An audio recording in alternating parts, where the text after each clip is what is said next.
Bienvenidos pasajeros de la noche a este nuevo viaje, en donde lo inexplicable se encuentra con lo inevitable. Mi nombre es Roberto Carlos Suárez y hoy no hablaremos de cuestiones históricas o filosóficas o de voces del más allá. Hoy hablaremos de una presencia aún más inquietante. Hoy hablaremos del predeterminismo o el libre albedrío. Hoy indagaremos si somos meros actores de un guión que fue escrito antes de que naciéramos o si por el contrario tenemos el control de nuestro destino. ¿Pero qué es el predeterminismo? Bueno, el predeterminismo sostiene que todos los eventos, incluidas nuestras decisiones, están determinadas por causas anteriores, ya sea por la voluntad divina, leyes de la física o el destino cósmico. Decía San Agustín en De Civitate Dei: Dios conoce todas las cosas antes de que sucedan, y nada sucede sino lo que Él ha dispuesto. Para muchos esta visión ofrece un consuelo. Hay un plan, después de todo, pero para otros es una jaula invisible. Frente a esa jaula, el libre albedrío levanta la cabeza.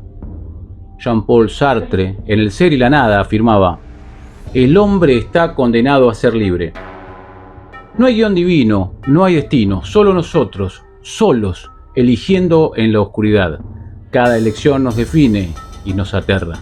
Por eso es que nos aterra, porque si somos libres, también somos responsables, totalmente responsables.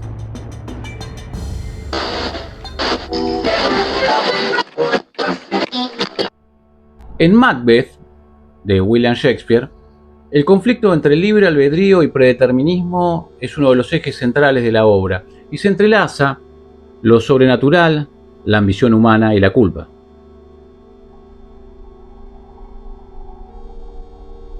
Las tres brujas, las Weir Sisters, aparecen al comienzo de la obra con una profecía ambigua: salve Macbeth, que serás rey aquí.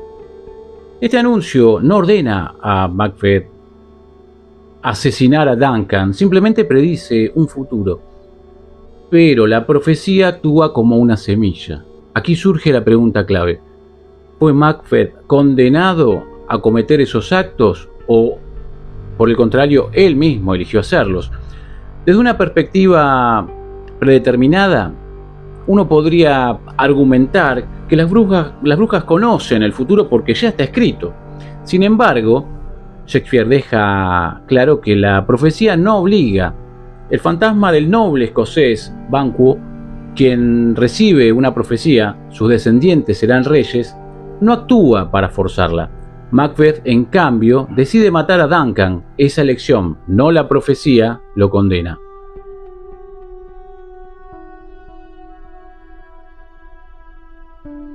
Macbeth cree que puede manipular el destino. Tras convertirse en rey, regresa con las brujas, que le dan nuevas profecías aparentemente tranquilizadoras. Ningún hombre nacido de mujer te hará daño, no serás vencido hasta que el bosque de Birman venga a Dunsinane. Y, por supuesto, Macbeth esto lo va a interpretar como una inmortalidad garantizada. Pero el lenguaje es deliberadamente ambiguo, ¿no? Macduff fue arrancado del vientre de la madre mediante una cesárea, y el bosque camina cuando los soldados lo usan como camuflaje. Esto sugiere que el destino no es fijo, pero tampoco es maleable a voluntad. El universo responde a la arrogancia con ironía trágica. Si Macbeth hubiera sido una marioneta del destino, no sentiría ningún tipo de culpa, pero por el contrario, su mente se desintegra.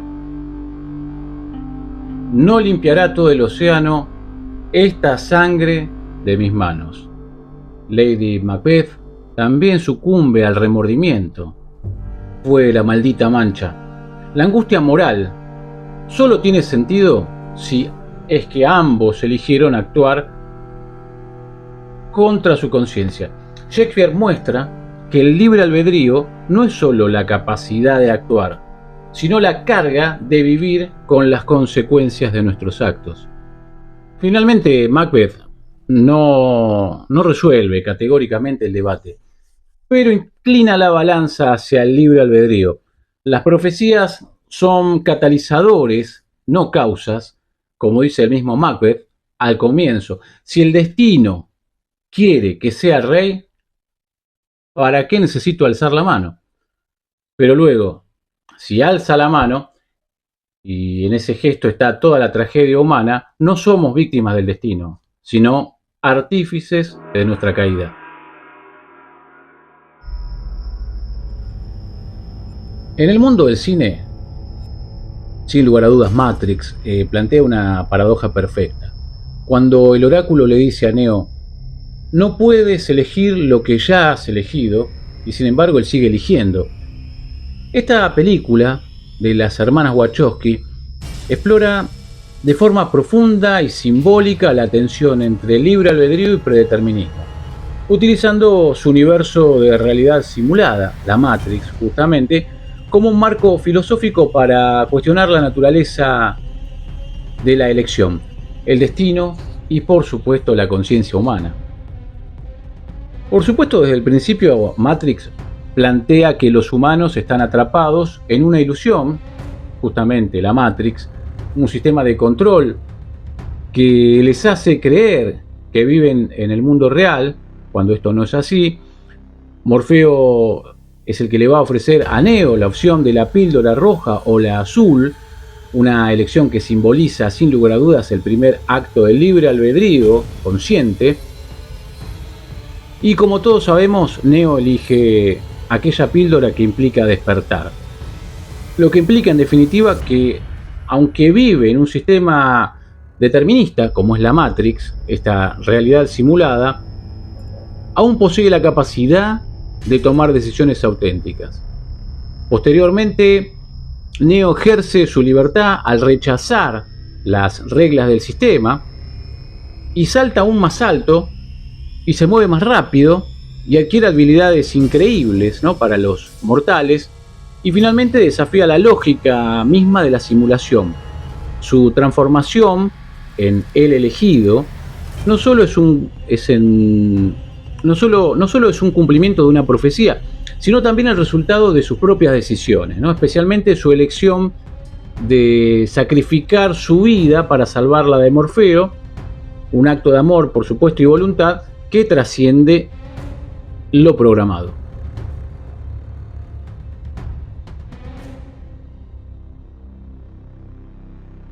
Por otro lado, la figura del oráculo introduce un fuerte elemento de predeterminismo. Ella predice que Neo no es todavía el elegido y sus palabras parecen cumplirse. La existencia de una profecía sugiere que ciertos eventos están destinados a ocurrir, independientemente de las decisiones individuales. Incluso, Morfeo actúa con fe absoluta en esa profecía, lo que limita en cierto modo su propia percepción del libre albedrío. Sin embargo, el oráculo aclara en una escena clave lo siguiente: no te voy a decir, dice el oráculo, si eres el elegido, pero si lo fueras, tendrías que entenderlo por ti mismo. Esto implica que la profecía no es una cadena, sino un camino que se elige. La profecía se cumple porque Neo decide creer en sí mismo, no porque esté escrito de antemano.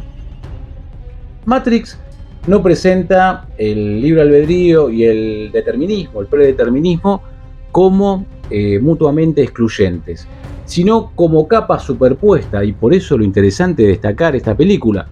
El sistema, la Matrix, está diseñado para controlar y predecir y limitar, pero la conciencia humana puede trascenderlo.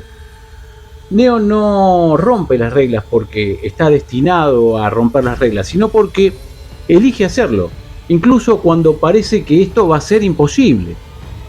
Esta idea se refuerza, por cierto, en las secuelas, que algunos dicen que no debieron haber visto la luz, pero eso no importa, que son Matrix Reloaded y Matrix Revolutions, donde se revela que incluso la figura del elegido forma parte de un mecanismo de control cíclico, diseñado por las máquinas, por las propias máquinas, pero Neo, en la tercera película, elige un camino distinto al previsto. En lugar de reiniciar la Matrix, como siempre, negocia una paz inédita con el arquitecto y también con el agente Smith, que lo persigue a lo largo de toda la saga, demostrando que el verdadero libre albedrío reside en la capacidad de actuar más allá del guión. Como conclusión, Matrix sugiere que aunque vivimos en sistemas que parecen deterministas, sociales, tecnológicos, ideológicos, la conciencia y la elección auténtica son posibles. El libre albedrío no es la ausencia de estructuras, sino la capacidad de reconocerlas y desafiarlas, por supuesto. En este sentido, la película Matrix se alinea con una visión existencialista, porque no somos libres porque no haya destino, sino porque elegimos definirnos a pesar del destino. Para terminar, qué mejor que combinar el cine y la literatura, particularmente uno de mis escritores de ciencia ficción favorito, Philip K. Dick, por supuesto. Quiero hablarles de Minority Report, hacerles una referencia a Minority Report, que está basado justamente en un relato de este autor, en donde vemos un mundo donde los crímenes son castigados antes de que sucedan. La gran pregunta acá no es realmente si el crimen va a ocurrir, ¿no? Sino si podemos evitarlo sabiendo que va a ocurrir. ¿El conocimiento del futuro lo hace inevitable o lo vuelve evitable? Al igual que en Macbeth, Minority Report, tanto el relato de Philip K. Dick, ¿no?, de 1956 es esta historia, como la película de Steven Spielberg del año 2002, Minority Report, exploran en forma profunda y provocadora la tensión entre libre albedrío y predeterminismo. Pero lo hace Minority Report en un marco de ciencia ficción distópica donde el futuro se conoce antes de que ocurra. En Minority Report, la policía concretamente detiene a personas antes de que cometan un crimen, basándose en las visiones de 3 precogs o seres con percepción precognitiva, ¿no? Lo cual de movida nos plantea una pregunta ética central. ¿Se puede castigar a alguien por un crimen que aún no ha cometido? Esto es también muy análogo de las brujas en Macbeth, ¿no?, que referíamos hace unos instantes. Ambas presentan un futuro posible como si fuera inevitable, pero en Minority Report, el Estado actúa como si ese futuro fuera fijo, eliminando el margen para la elección. Sin embargo, el propio nombre del relato, Minority Report, revela la grieta en el sistema. A veces los precogs no están de acuerdo. Existe un informe minoritario que muestra un futuro alternativo, lo que implica que el futuro no es único ni determinado. El protagonista de esta película y de la historia, John Anderton, que es acusado de un asesinato que aún no ha cometido. Al principio cree que el sistema es infalible hasta que se convierte en su objetivo. Su reacción es clave. En lugar de aceptar su destino, montado en un sistema que él aceptaba previamente, huye y busca probar que puede no cometer el crimen. Esto es el corazón del libre albedrío, sin lugar a duda. La capacidad del sujeto de elegir diferente, a pesar de las predicciones, ¿no? En la película hay un momento simbólico en donde Anderton se enfrenta al hombre que cree que matará y decide no hacerlo. Pero luego descubre que el verdadero crimen que iba a cometer era otro: asesinar al hombre que mató a su hijo.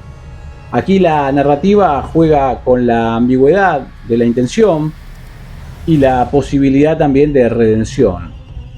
Al igual que Macbeth, cuya acción para cumplir la profecía la hace realidad, Anderton se ve atrapado en un bucle. Se le dice que cometerá un asesinato, huye para evitarlo, pero sus acciones lo llevan exactamente a la situación en que podría cometerlo. Esto plantea, por supuesto, una paradoja clásica del determinismo. ¿Es el futuro inevitable porque lo conocemos de antemano o porque tratamos de evitarlo? Philip K. Dick sugiere que el conocimiento del futuro altera el presente y que la libertad radica en la conciencia y la elección ética, no en la ausencia de influencias. Algunos filósofos proponen una tercera vía, el compatibilismo. Quizás el destino y la libertad no son enemigos, sino dos caras de la misma moneda. Como en el jardín de los senderos que se bifurcan de Borges, en todas las ficciones, cada vez que un hombre se enfrenta a diversas alternativas, opta por una y elimina las otras.